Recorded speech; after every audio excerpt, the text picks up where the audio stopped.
Hello, and welcome back to Vegas October 1 Sounds, the Hunter Chronicles. Tonight we're going to be reviewing the events of Saturday, September the 30th between 6:03 a.m. and 6:12 a.m. in the morning. Of course, I'll be covering some of the events prior to and after, but mainly we're going to focus right on the details of those, let's see, 6:03 to 6:12, the 9 or so minutes there that Paddock kind of lost his mind. And I say lost his mind because he had a really rough day, a really rough morning.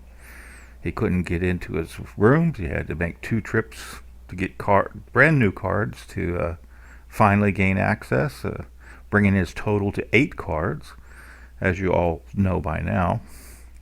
And well, for a man planning one of the largest massacres in U.S. history, kind of looks a little extraordinary, these events. It looks like he lost the ability to plan and remember. Or did he?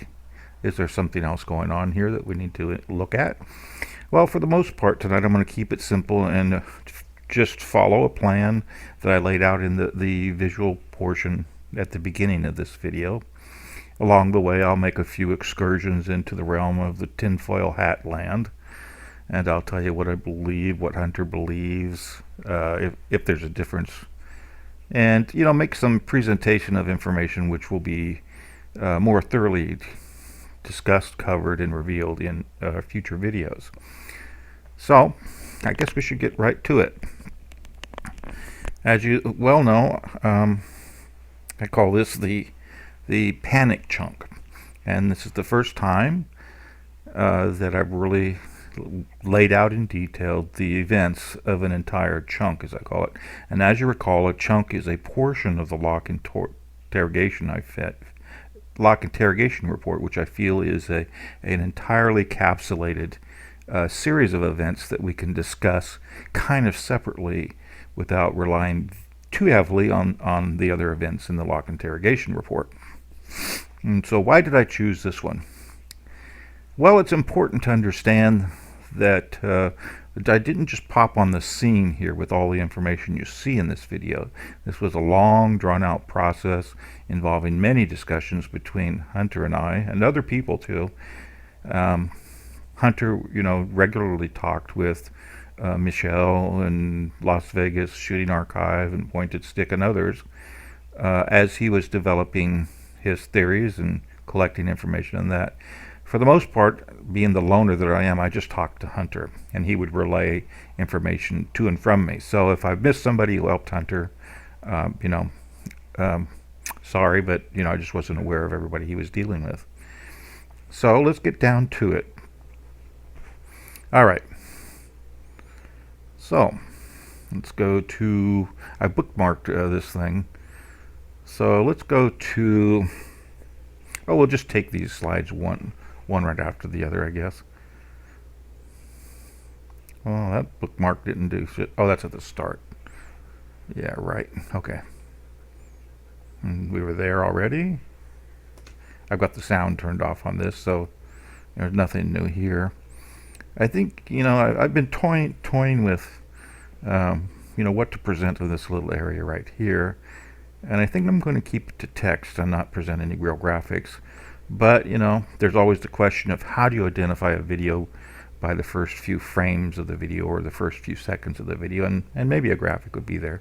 That's just a side note. As another side note, during the recording of all these 5 series, my machine blew up. By blew up, I mean I lost the operating system on it. Fortunately, I was able to recover all my data with a new machine that is far better. And on this new machine, I'm able to play around with video editing in a way that I was never able to with my old machine. So, and you'll see that development as we go along. Okay, let's just pop right into the beginning of the process, which has Paddock in his room prior to the 6 a.m. time frame, and we have to go there because it's important to understand the state of the room as he left it. He has the two rooms. One of the doors is locked. Room 134 is locked. Well, let's just go right to it here now. So here we see that the suites, 135 and room 134, have the adjoining doors open, because that's how I believe that he was using it. And here we see that he has the room door to 135 locked and the room to 134 just closed. But if you followed it, he'll move on over there and he'll lock rather this door at 12:47 a.m. and then he'll wander back around over here and eventually unlock this one and exit through with the room 135. However, we'll make some notes and some questions along the way here, and we note that when Paddock returns, he'll eventually return through room 135 door, and as he does so, he'll come back around and unlock 134, which means that to gain entry to 134, he had to leave these doors in a state that he could make that transition. Now, I don't honestly know how he accomplished it, because each of those doors has both a regular handle latch and a deadbolt. And if the door closes, then let's say that the door on 134 side closed, you would not be able to open it from 135 through regular means, even if the deadbolt was not thrown. So he had to arrange somehow to be able to just push that door open. Or maybe he was good at shimmying with, let's say, a butter knife the door. I don't know. It's one of the mysteries that I've yet to figure out, and I doubt that I ever will. But anyway, Paddock eventually and ultimately makes his way over to this door here that's locked on 135, and he will unlock it. Now, this trip from the adjoining doors to eventually make it around over there took 4 minutes. So that's a huge gap in there, and I have no clue what he's doing. I can only speculate.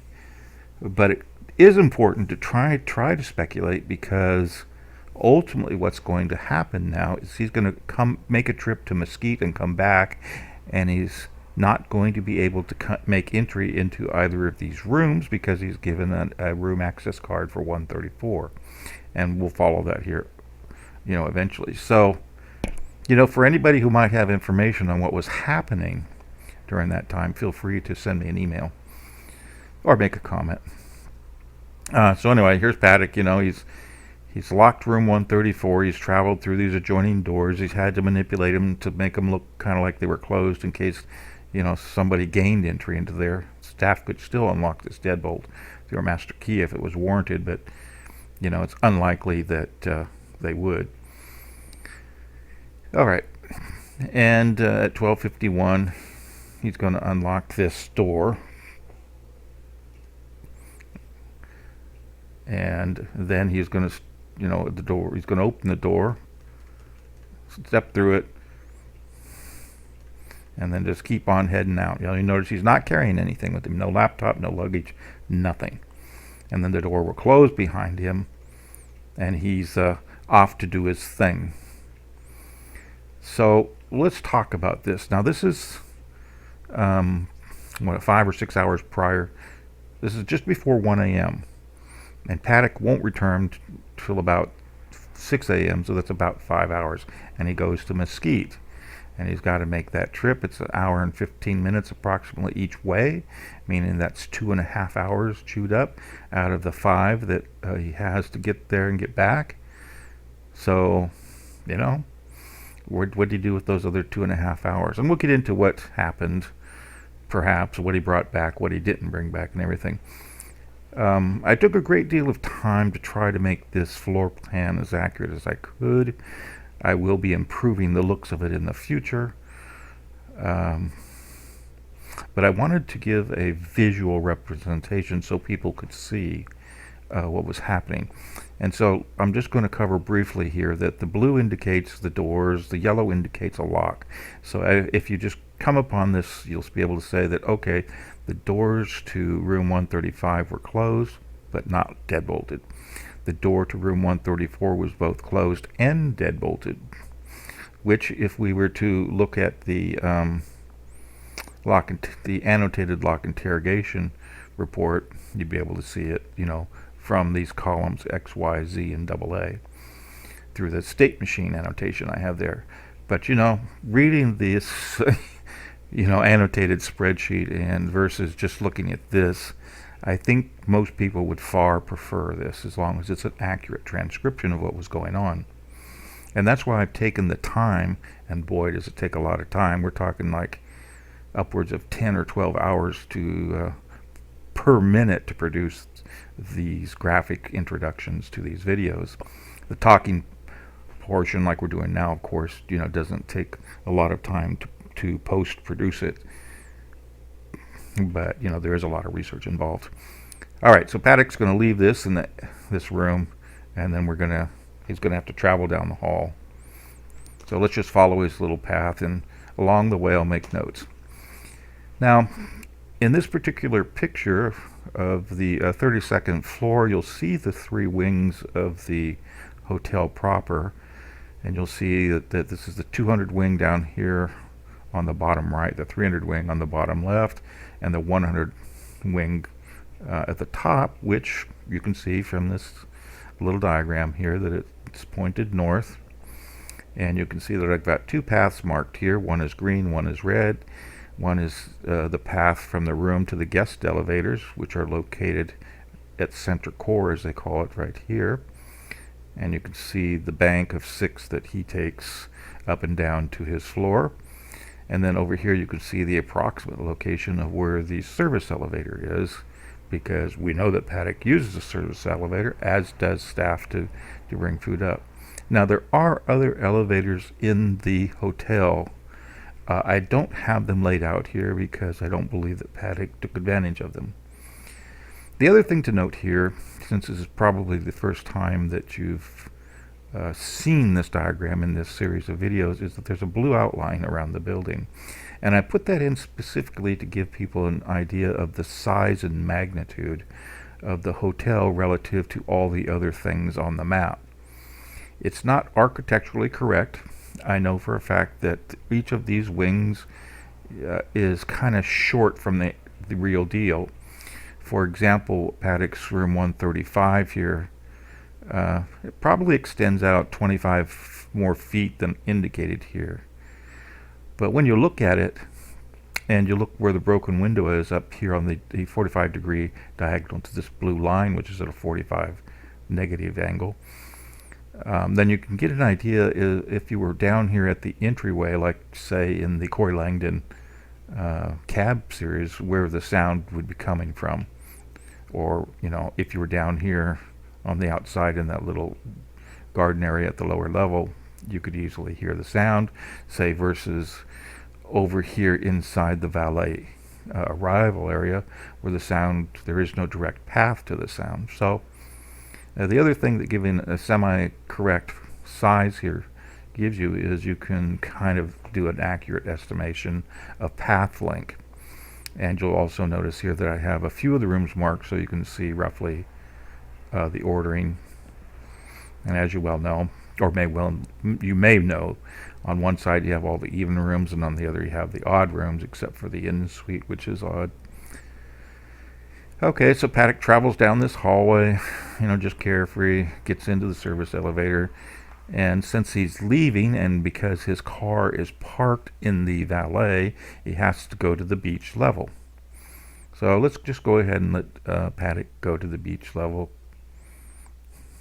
What time did this all occur? Well, at some point, I could have listed all the times here, because I have done the calculation.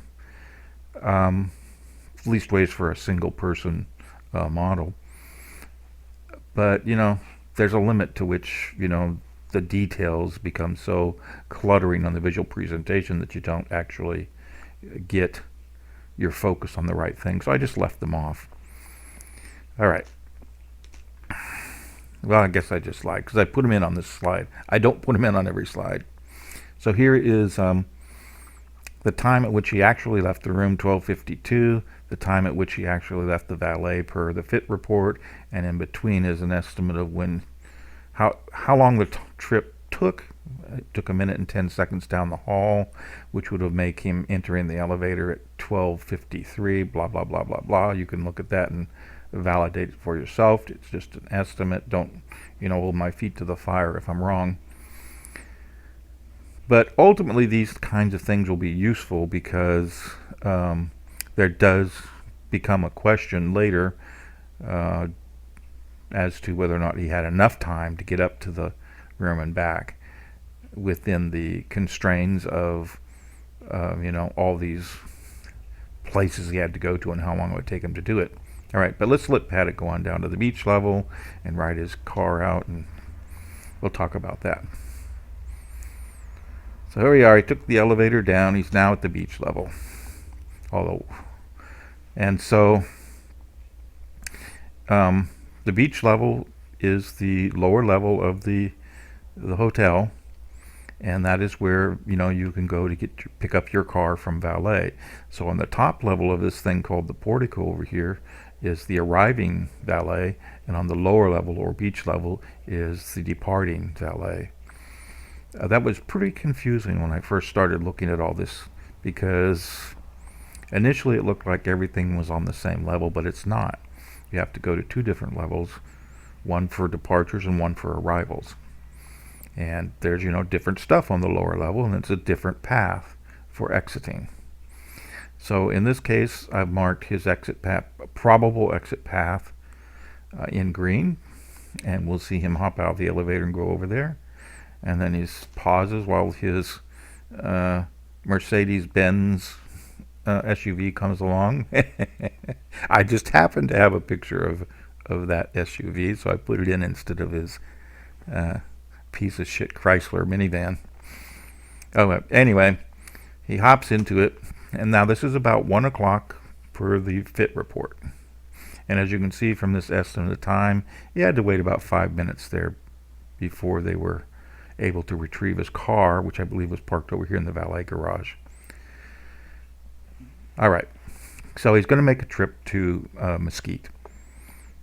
So he hops in his car, leaves, and next thing we see is a map to Mesquite. I'm pretty sure that everybody has probably seen one of these things. Nothing new. There's no real estimate of how long it actually took him to get there because there's just not enough information. So we just assign it the default of 1 hour and 15 minutes. He gets to Mesquite, and then he spends some time in Mesquite, 2.5 hours. Or that's what we assume. There isn't any information to tell me that he was actually doing something in Mesquite other than the fit report, which said he drove to Mesquite. Well, you can drive to Mesquite, but that doesn't necessarily mean you have to stay in Mesquite. What we do know is what he ultimately brought back with him, and I'll get into that shortly. But roughly, the first time he gets back, he's going to take two rolly suitcases out of his vehicle, along with a white shopping bag and a laptop. And that's, before he lets the valet take the car and park it. And then later in the day, after he's gone for some 6 hours where we don't know where he's at, he's going to drive his vehicle from valet around to self-park, and then again we see him come in with an additional 2 rolly bags. Now the fit report says that he brought 4 suitcases in with him, and it doesn't really say when he brought them in. So we're kind of in a quandary as to what the number 4 refers to, and your guess is as good as mine. But let's just follow Paddock now. So he's in Mesquite. Who knows what he's doing? Now he's on his way back, and here I've made the assertion that he brought 4 suitcases and a white bag and a laptop. And then I said that he would unload 2 of the suitcases at 6 a.m. and then another 2 6 hours later after lunch, or about 2 o'clock. Now there's a couple of assumptions in here. The assumption is that he didn't pick up more suitcases between the hours of about 6:20 a.m. and 2:05 p.m. Could very well have. I'm not sure. But the simplest of assumptions here is that he had all 4 suitcases, which may be why the fit people say, it was 4 suitcases. Perhaps they made that simple assumption. And you know what they say about assumptions, but we put it in for what it's worth. So let's let him continue on with his trip to Mandalay Bay, and then we'll follow him once he gets into the hotel. Now, right up here at the end of the portico, they have a black and white camera, and he was caught on tape, and it says about 5:59 there is what the camera says, and we can see him drive in, and then he'll continue in to the valet drop-off area there, and ultimately he'll unload this stuff, and we'll see him from this picture over here to the left dragging the 2 rolling suitcases, a white paper shopping bag, I don't know what's in it, and then a little dark thing, which is actually, we'll see later, is a laptop bag. Okay, so what path did he take? Well, he pulled into just about, he pulled in a ways. Let's just say pulled a ways into the valet. So these may not be precisely accurate as to where he was dropped off, but they're, approximate indication of, on average, where he would have been. As you can see over here, there's 1, 2, 3 pillars, and he goes around this one.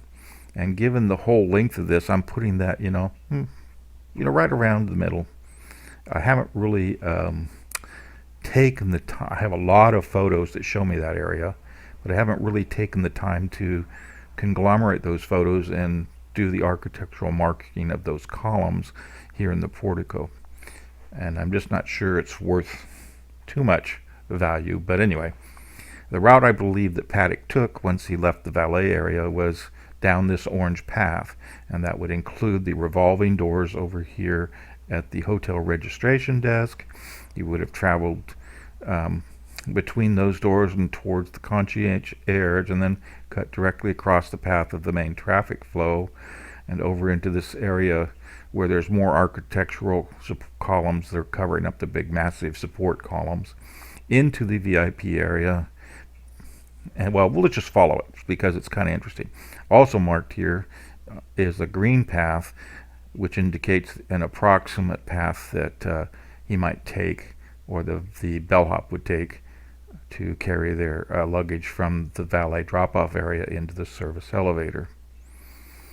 Now, as you can see, I don't have the wings marked here, but you could always reference back to the earlier diagram. So let's see what else here. All right, well, let's let Paddock get out of the car. Now here I have this nice little graphic of a Paddock with his typical brown shirt, black pants, and here we got 2 rolling suitcases. One of them's red, which is actually the color of one of them, but the other's blue, and I haven't bothered to do it. And then we see the little white bag and another little darkish gray bag, which is the laptop. And he proceeds around the car. I don't know that the car left at that time, but it works for the graphics. Comes in, and he comes to this VIP area, and Mr. C. Orpila, I don't know that that's a man, so C. Orpila is on duty, and he gives him a card, or 2 cards actually, for room 134. So why does Paddock need more cards? Well, that's a big question. Hunter and I have numerous amounts of videos discussing that, and we didn't come to a real conclusion. So this interpretation of the lock interrogation report, I'm just sort of saying that, well, the first time we see the one, let's just go over here to the as I've discussed earlier, the first time we see reference to the 134 card is at 6:03 a.m. This is the first use of that card, and all the other cards that he's had, the first use corresponds very closely to the time in which he got it. So it's very likely that he picked this card up near 6:03, or just prior to 6:03. Now it takes a while to get the card walk from the VIP to the elevator, up the elevator, down the hall. And so the question becomes, could he have done all that if he arrived at 5:56, according to the FIT report, and made it all the way up? Because 5:56 to 6:03 is 7 minutes. And I argue that he could. And perhaps in another video, I'll go through a complete detail of that timing. I don't really think it's important at this point in time, except to say that I believe that he, if he didn't dilly-dally, that he could have made that trip easily. It's also possible that he called in ahead of time, which raises the question of when was he aware that he did not have cards with him? Well, just as important as why didn't he have cards? Because he already had 4 prior to this time. Now after this time, he picked up 2 more. Every time he goes to VIP, he picks up 2 cards, in my opinion. These were issued by C or Pila. And then Paddock picks that up, and he continues on, of course, into the elevators, rides them up, back again in the hallway. Now, we could start asking some rational questions here. What's in the luggage? Why did he roll them in? Why does he not have cards? What was he doing in Mesquite?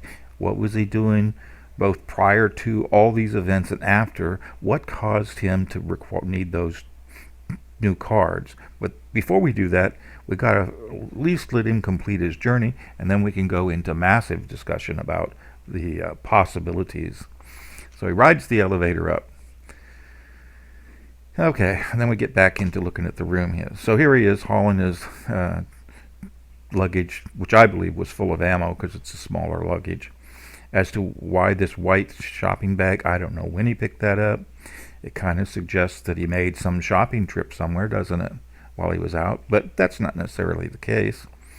He only had 2.5 hours to do whatever he was doing. And if he truly bought back four rollies,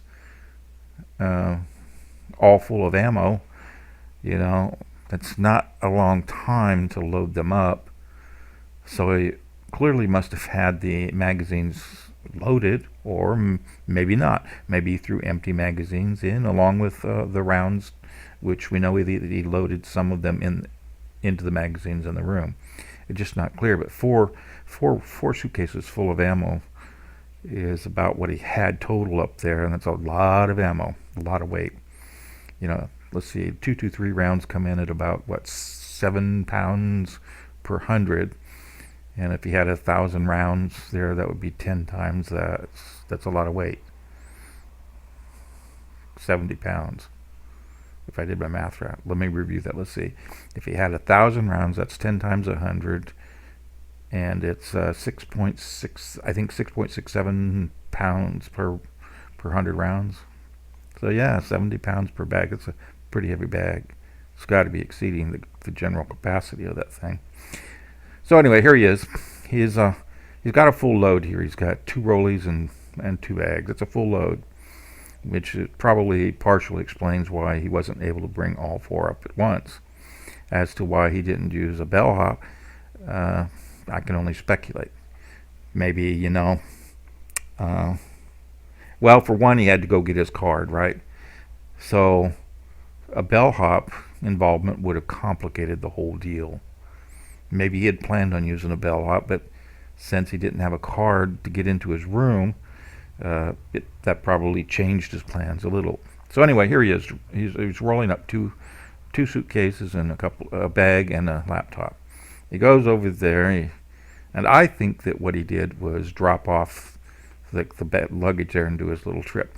Now you notice that because of the way he configured the rooms before he left, room 134 is deadbolted and room 135 is not. So he whips out his card that he received just moments ago, namely the 134 card, a card issued for room 134, applies it to 135, and it says fuck off. No access is given to the room. At that point in time, he probably got a sinking feeling in his gut, and he said, huh? And so he said, well, I'm pretty sure I deadbolted room 134, but let me go try it anyway. So he whips it out over there, and sure enough, it says, the room is deadbolted, and he does it twice, maybe, just because he's persistent, or maybe he did it another time at another little jaunt between the rooms. Either way, I can't tell because the timing on the clocks has only a resolution of 1 minute, and well, it is what it is. So anyway, then he goes back over here and he whips out that card again, and he's thinking, and he keeps trying, and he keeps trying. He really does go into a panic mode here because he tries a numerous quantity of times and gets more and more pissed off, and finally says, "Fuck! I gotta get a new card. God damn it!" And so he picks up his bags and he heads on down. And these are just some. I typed in what I would be thinking if I were in his position. And now he's got to say, okay, not more than a few minutes ago I was down there and I got new cards. We don't really know how, what he told the clerk, if anything, to get new cards. But now he's got to go back down there again, potentially facing the same person, and explain that either the person fucked up or Paddock fucked up or they both fucked up, and he's got to have yet again another set of cards. Another 2 cards would be issued, bringing the total to 8.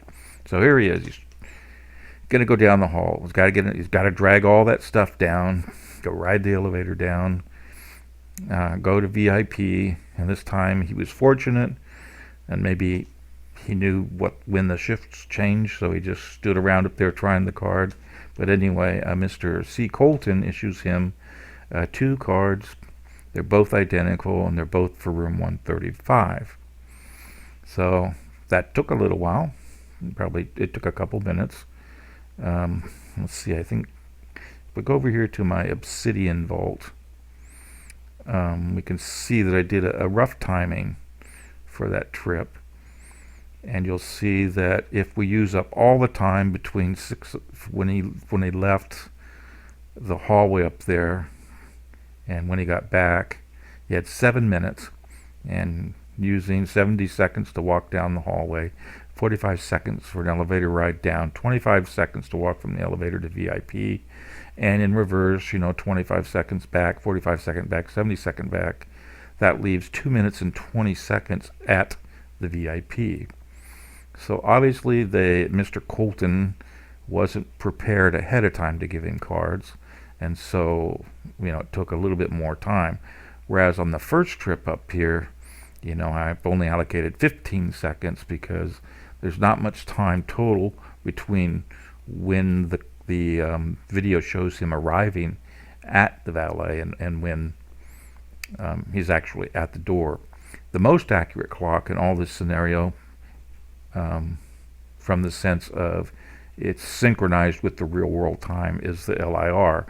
Even given it's 1 minute plus or minus 1 minute, it's still generally the more accurate of all the clocks that we see on all the video cameras. And as you're probably aware by now, each camera has its own different time, and none of them jive with real time. We'll get into that here in a minute. Just wanted to bring up, this is how much time could be spent at the VIP when they received the 135 card, assuming these other times for the various events. All right, back over to our little diagram here. So here he is. He's getting a card from Mr. Colton. Again, I used the word Mr., but it could have been a woman, I don't know. And he's theoretically happier now. And he takes his card, and we'll see him. He's walking back towards the core elevators, and in this case, MGM has supplied us with a video of him, and here you see him with his blue shirt, in this case, darkish pants, 1 red suitcase, 1 bluish suitcase, 1 white paper bag, and 1 black laptop. And he'll continue on from this center core area and go in there and take an elevator off to the left and ride it up. Okay, so it's kind of a double sync here with my little graphic and this stuff that was provided by MGM. Now, let's stop and take a look at this. This is the trip I claimed when he was coming from the VIP section on the red path here. And if I look at this little video clip in total, from the first time we see him till when he gets into the elevator, it's 25 seconds. And that's how I come up with the time for this little red path. The clock says that this event occurred at 6:13 and 13 seconds. Well, we know from the lock interrogation report, which I've just asserted is the most accurate, plus or minus 1 minute, that he would take that card 135 and apply it against the room at 6:12. So that could have occurred at 6:11 or 6:13. Either way, those don't jive with this, the time on this thing. So this clock is not in synchronization with the LIR, which raises the question of, well, when was this? Is this him coming in for the first time, or was this him making the VIP? And through other various machinations, shall we say, I've determined that this clock is closer to the 6:13 time frame than it is to the 6 o'clock time frame. Okay, so anyway, he's going to enter the elevator and ride it up. So there he is. He gets in the elevator, rides it back up to the 32nd floor, and again, MGM has provided us with a video of him riding up the elevator and exiting, which is where we got the 45-second timing. And again, even though it's kind of, grainy and whatnot, it says 6:12:52. Well, obviously, if the clock below on the video said 6:13 and this one says 6:12:52 after taking a 45-second elevator ride, they don't agree completely. And once again, I have determined that this clock timing is closer to 6:12 than it is to 6 a.m. and therefore this video constitutes a second trip up the elevators to the room, and it all falls into place. So here he is. He rides the elevator up, pulling his luggage. He gets up to the room with his 135 card. He goes over, he applies it against it at 6:12. That unlocks the door because, he has the right card this time. He opens it up and goes in. Okay, so now we've made the complete trip. And I've explained using the information from the lock interrogation report, which looks just like this. There's not too many entries there. There's not too much happening. There's from 6:03 to 6:12 here.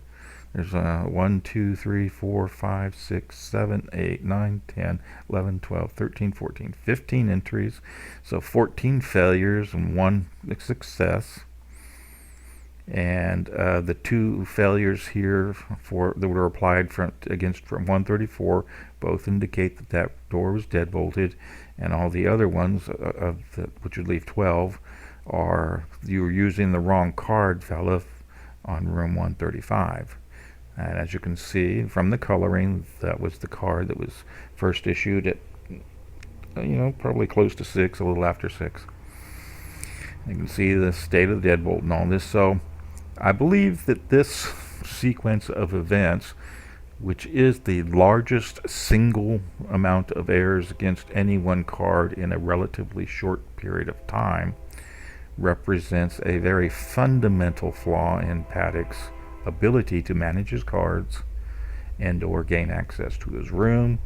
It gave great exposure, and it really does need to be understood in the way that I've laid it out, to then explain events which happen afterwards, which will be the content for another story. So anyway, he's in this room. What does he do? What does he typically do during this time? Well, those are questions that had to be researched.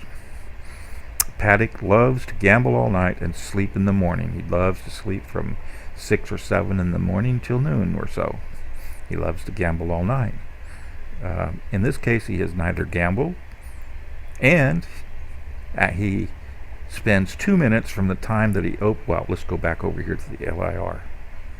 We will see that after opening the door, he then bolts it open, and he does a bunch of other things, and then ultimately leaves again at 6:13. So 1 or 2 minutes he spent in the room, dropped off the luggage, and then he left. He left. Well, now, I don't know about you, but if I had just gone through these sequence of events, I'd be scared out of my mind, and there'd have to be a pretty good reason for me to rush out of the room now and do something which isn't recorded. What was so pressing that he had to leave right away? Why wouldn't he have taken the time to sort out his cards? Now, let's just let Paddock continue on here. Okay, so, as I indicated here, the story doesn't end here. And in the next slide, you'll see, as I just explained, he fiddled with the doors, he dumped off his luggage, and he left, all within 2 minutes. And you're going, what the hell? I mean, and he didn't go gamble because there's no information that he gambled. The next time we see him, according to the FIT report, is somewhere in the noonish time frame at the noodle shop. Well, that's 6 hours of time that he could have been doing anything. And even then, after the noodle shop, he doesn't go immediately back to the room. He doesn't show up again at his room until near 2 p.m. So, what was Paddock doing? I don't know. I've got some conjectures, but yeah, that's a topic for discussion at another time, because we have to go through a couple more chunks of the LIR to get a better feeling for the condition Paddock was in and what he was doing otherwise. All right, so now let's get into some of the supporting data. A lot of this stuff depends on understanding what Paddock liked to do, what his habits were, when he liked to eat, when he liked to sleep, when he liked to go to the bathroom, how he liked to dress, when he liked to gamble, all those things. And so to do and facilitate that, I'm going to limit my discussion to just a couple things here. First off, we'll take a look at, well, actually, let's just limit it to the luggage tonight. I have this little chart here that's, associated with the storyboard. And this little chart, it's it's kind of a work in progress because I don't have everything in here yet. But what I do have is the number of times that he entered and left the room with luggage. And you can see that I got the days on the left. And you'll see here that these big red emblems of a bellhop are when he used the bellhop. Okay, and you'll also see that over here to the right is when he left. On the right is when he left. On the left is when he entered. The purples are for self-park. The dark green is for valet entry. The light green is for valet exit. No real distinction between entry and exit for the self-park. So in reading this chart, if we drop down to the 30th here, we'll see that on the 30th he came in arrived at the valet, and then he pulled these 2 rolly carts himself, and lots of stuff happened in between here. But ultimately, he would again leave through the valet, go over to self-park, and then bring in 2 more bags. Okay, and then ultimately leave from the self-park and make another trip to somewhere. So we begin to look at this and we say, okay, well, there's this big dividing line. All of the bellhops were accomplished in the first days, and all these, a good portion, 6 of the bags here, as you can see, were brought in by him on the last 2 days. Nothing on the 29th, because well, what did he do on the 29th? Let's go over here and look at the 29th. That would be this one. Oh, not that one. Not that one, so we got to go up a little bit. That's a different version of the bellhop thing. Here's the 29th. Okay, here on the 29th, what did he do? Well, if we look at the right-hand portion of this, this is my storyboard. This is another graphic interpretation of the lock and interrogation report and the MGM videos and the fit report and all that. As I introduced in the graphic portion of this video, it's one of the tools that I use to kind of track Paddocks movements. And here we can see all the colorings. The blues are core elevator trips. The yellows are service elevator trips. Valet arrivals in dark green, valet departures in light green. Self-park is in purple, both arrivals and departures. And the rooms are in kind of this shit brown. And the casino level is kind of this orangish. Okay. So when we get back down here to the 29th, we can immediately spot when he needed to take the core elevator because they're all in blue. That gives us a real quick thing. And we can also see that where there were pictures available, I've shoved them in. So, for example, and I can do infinite zoom, not infinite, but large zoom. So here on the 29th, at 13:29, we have a picture of Paddock walking through center core, heading towards his elevator, and he would use the service elevator to go up. So here we can see we have a picture. If we drop down here at 15:08, we don't have a picture. So it's a quick indication of what information is lacking to verify these trips. But these trips were necessary based upon the lock interrogation report events otherwise. So even though we don't have images for the elevator trips, we know for a fact that he had to take them. So what overall did he do on the 29th? Well, said he gambled. Okay. In fact, the fit report says that he continuously gambled through the evening, but that's not true. We know from the lock interrogation report that something other very big and very interesting happened. And that will be another lengthy discussion or chunk evaluation because it too will play a central role in figuring out whether or not Paddock was a lone wolf or whether it was likely that he had helped. All right. But on the day otherwise, he did some gambling. He slept. Well, let's see. When did he sleep? In this 6 hours and 33 minutes here between starting around 5 and going till sometime around noon.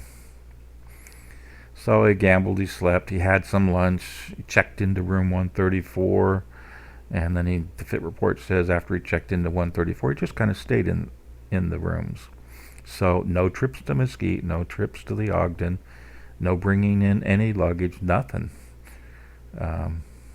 So he was a kind of a busy boy in the hotel. So then on the 30th,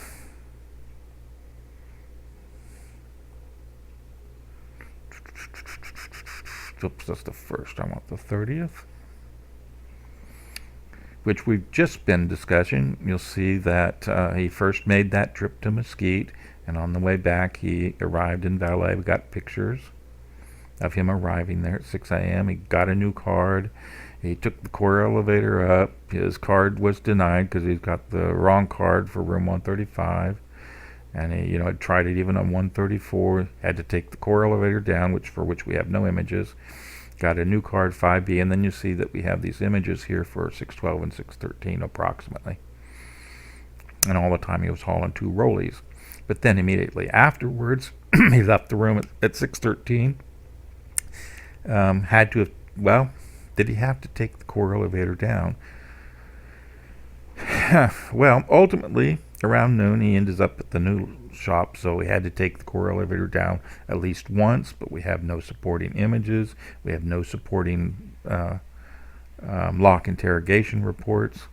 The next lock interrogation support would be at 2:05, in which case he is entered through 134 using the 4B card, which is the purple. And just prior to that, he would have maybe not. Maybe he didn't take the elevator. It's entirely possible entirely possible. Now let's stick on the tinfoil hat here things. This is something that, Hunter and I got into. It's entirely possible. I'm not saying likely. It's entirely possible that Paddock exited his room at 6:13 after having that panic attack, and he met somebody somewhere else in the hotel for that length of time. Maybe he even slept with them. Maybe he slept at a different room. He could have even have left the hotel and we wouldn't have known. You see, so it's not necessarily the case that he had to take the correlator up and down at that time. It's just likely that he did, knowing how Paddock operates. But since we don't know what he did for those 5 hours, it is pure speculation. And this remains, to this day, an unknown area for, the Hunter Chronicles. And I'm hoping that sometime in the near future I'll get additional information from maybe his cell phone records or something that'll kind of narrow this down. It's kind of interesting that for the noodle shop we have 2 different testimonies, and one of them says he was with a woman there, a woman who looked like Mary Lou Danley. You got to take it for what it's worth, but certainly he ate at the noodle shop. There's 2 people that will confirm that he was at the noodle shop. Whether he was with a woman or not, that remains to be seen, but it's something you have to take into consideration and something you have to think about. All right. So, habits of Paddock. Why did he not sleep during this time? Why did he not gamble? Why did he have to go to Mesquite? He spent the whole day in his hotels, in and around his hotel rooms prior to the 30th. Maybe by then he'd figured out that he needed the ammo for some reason. If all the ammo was brought in on the last 2 days, what does that say about his decision-making process? Because I pretty much will argue in upcoming videos that the guns were brought in the first 3 days and the ammo was brought in the last 2. So, it is what it is. All right, but let's get back on track. Let's get back over here to where was I? Kind of lost my train of thought here now. Oh yeah, we were talking about his habits. I don't have those things up, so I'll have to bring them in another time. Oh yeah. The VIP, the location of the VIP. I think I've mentioned before where I got it from, but let me just say it again, is that these maps were taken from a organization that held a conference in the convention center there, and they clearly show that the Mandalay Bay check-in is here on this map, located in the green area, adjacent to the Four Seasons elevator, and not too far from Center Core, and between the regular hotel registration and the Center Core. So that was a mystery for a long time. That had us going. And it was something that held me up to make the assertion that Paddock made 2 trips. Because if VIP had been located too much further distance away, the timing is just too tight to have made that first trip in the time frame that he did it. So the Mandalay Bay VIP check-in has to be here for it all to fly and work together. All right. Well, let me go review my some of my notes here, see if I've covered everything. Yeah. See if I've covered all this.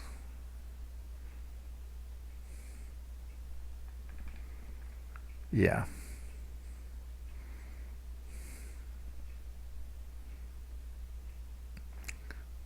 Yeah.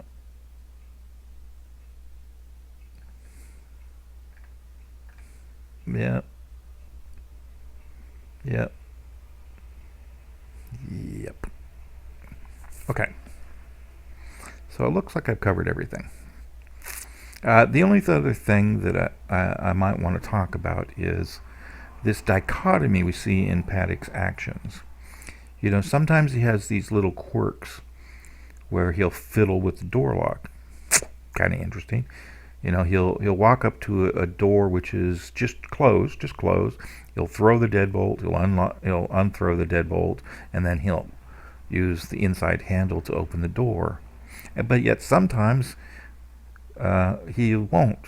The door will be deadbolted closed, and he'll just pull on the handle, and it will be released. And we can tell that from the way that the event for deadbolt release shows up in the LIR. So we'll come back to, why did Paddock need cards that day? Is he the mastermind? Was there something so important happening that it made him forget? He had 4 minutes before he left to sort everything out, but yet we don't see any testing of cards prior to him leaving. So he thought that he had it covered, in my opinion. Is it the case that he had larger plans to see other people, give the cards away, and they were to show up and let him into the room but didn't? Boy, I would think that would be a fundamental flaw in both his character and planning, because I would never leave myself locked out of the rooms by giving away all my cards. Even if the people had planned to meet me, I'd have a backup plan. So, we've got these dichotomies. The mastermind, who's detail-oriented, almost compulsive, versus this massive problem where he could have easily been exposed by having to make 2 trips to the VIP in less than 10 minutes. So I just want to leave you with that thought in mind, and close it out for the evening, and just say this has been a journey. In the last 5 videos, you've been introduced to an overwhelming amount of information. There's an overwhelming amount of information yet to be revealed and exposed and everything. I've identified at least 25 main chunks that will take an analysis like we just did. And for each of those videos, there's going to be other videos for supporting research. So you can see that the complete interpretation of the log interrogation report is a rather lengthy and massive project. And that's what Hunter and I had been working on for several months. And unfortunately, Hunter, left us, and I'm kind of left in charge of disseminating that information. And in your comments, please let me know if there's something that needs to be changed in this format, because I've made trade-offs in the way that I do the presentation. I've made the introductions quick. They are faster than real time. You have to pause it to get all the full information. I've suggested that you make 2 viewings of the graphic introduction, once to get a feel, once to go through and grab the information, and then come, if you need to the discussion analysis, where you may discover additional information, but you don't have to come here. You can just simply view the graphics and to get a very good feel. I've done my best to get a very good feel for summarizing this story in a manner that takes less than 5 minutes, hopefully not much more than 2. And maybe that doesn't work for you. Let me know in the comments, and we'll grab you in the next one.